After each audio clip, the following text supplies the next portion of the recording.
15 April 2026 म्हणजेच येत्या बुधवारी स्वामींची पुण्यतिथी येत आहे. स्वामींची पुण्यतिथी कशी साजरी करावी, कोणत्या सेवा कराव्यात, याच पद्धतीने स्वामींची पुण्यतिथी साजरी करा. स्वामींची सेवा कोणत्या कराव्यात, संपूर्ण माहिती आज आपण या व्हिडिओमध्ये पाहणार आहोत. तर व्हिडिओ शेवटपर्यंत नक्की पहा. 2026मध्ये श्री स्वामी समर्थ महाराजांची 148वी पुण्यतिथी बुधवारी म्हणजेच 15 एप्रिल 2026 रोजी साजरी केली जाईल. चैत्र वैद्य त्रयोदशी या तिथीला अक्कलकोट येथे स्वामींनी महासमाधी घेतली होती. या दिवशी स्वामींचे नामस्मरण आणि पूजाविधी केली जाते. 2026मध्ये स्वामींची पुण्यतिथी 15 एप्रिल म्हणजेच बुधवारी. तिथी आहे चैत्र वैद्य त्रयोदशी. स्वामींच्या पुण्यतिथीचे महत्त्व. श्री स्वामी समर्थ महाराजांनी अक्कलकोटमध्ये वटवृक्षाखाली महासमाधी घेतली होती. स्वामी समर्थ पुण्यतिथी पूजाविधी आणि सेवा.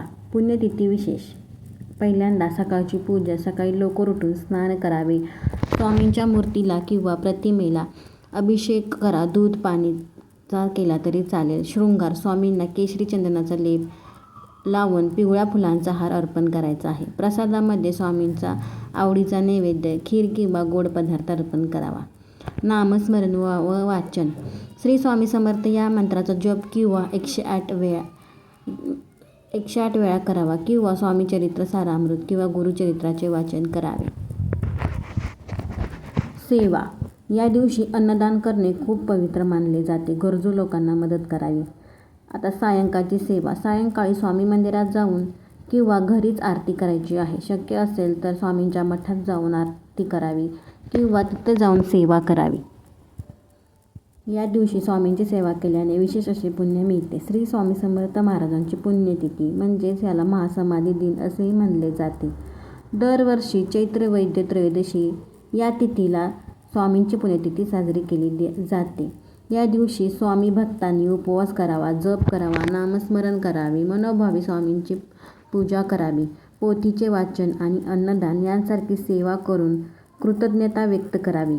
मुख्यत्वे श्री स्वामी समर्थ या मंत्राचा जप आणि तारक मंत्राचे पठण करणे खूप फलदायी मानले जाते. त्यामुळे या दिवशी स्वामी समर्थांचे तारक मंत्राचे पठण अवश्य करायचे आहे.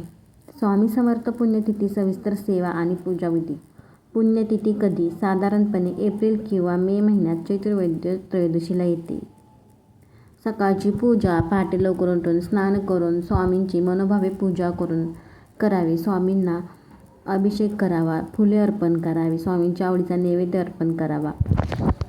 सकाळी लवकर उठून पहाटे लवकर उठून स्नान करावे. स्वामींचे फोटो किंवा मूर्तीला स्वच्छ करून गंध, अक्षता आणि फुले वाहावीत. स्वामींच्या आवडीची पिवळ्या कलरची फुले स्वामींना खूप आवडतात. तसेच पिवळ्या रंगाचे वस्त्र अंथरावे. पिवळ्या चाफ्याची फुले स्वामींना खूप आवडली जातात. तर या दिवशी तुम्ही नक्की अर्पण करा. श्री स्वामी समर्थ या तारक मंत्राचा किमान 108 वेळा किंवा जास्तीत जास्त जप करावा. स्वामींच्या समोर नंदादीप प्रज्वलित करावा. तसेच काही जण गुरुचरित्र सप्ताहात स्वामींच्या पुण्यतिथीपर्यंत गुरुचरित्राचे पारायण करत असतात. विशेष सेवा कोणत्या कराव्यात? तारक मंत्राचे पठण. निशंक होई रे मना, निर्भय होई रे मना या मंत्राचे पठण करायचे आहे. किमान 11, 21 किंवा 108 वेळा वाचन करावे किंवा स्वामी चरित्र सारामृताचे पठण करायचे आहे. गुरुचरित्र पोथी वाचन. शक्य असल्यास गुरुचरित्राचे वाचन करायचे आहे. गुरुचरित्र किंवा स्वामी समर्थांच्या चरित्राचे पारायण करायचे आहे. अन्नदान. पुण्यतिथीला गरजूंना अन्नदान करावे. हे स्वामींच्या कृपेचे सर्वात मोठे साधन मानले जाते. त्यामुळे अन्नदान हे श्रेष्ठ दान मानले जाते. तसेच सेवा, भजन. आपल्या घराजवळील स्वामी केंद्रात जाऊन सेवा करावी किंवा घरीच भजन कीर्तन करावे. तसेच दिवसभरात नियम काय पाळायचे? दिवसभरात मनात स्वामींचे नामस्मरण सुरू ठेवावे. शक्य असल्यास उपवास करावा. नाही केला तरी चालेल. सात्विक आहार घ्यावा आणि कोणाबद्दलही वाईट विचार करू नये, भांडण करू नये. या दिवशी वाईट उच्चार किंवा वाईट विचार मनात आणू नयेत. सर्वांशी चांगले बोलावे, प्रेमाने वागावे. या दिवशी स्वामींना आवडणाऱ्या सर्व गोष्टी कराव्यात. तुम्हाला जमेल तसे तुम्ही स्वामींची सेवा करू शकता. महत्त्वाचे म्हणजे स्वामींना निस्सीम भक्ती आवडते, त्यामुळे मनापासून केलेली भक्ती स्वामींना खूप आवडते. कोणताही दिखावा न करता पूर्ण समर्पण भावाने सेवा करावी. मनापासून केलेली सेवा नक्कीच स्वामींपर्यंत पोचते. त्यामुळे या पुण्यतिथीला सेवा करायला विसरू नका.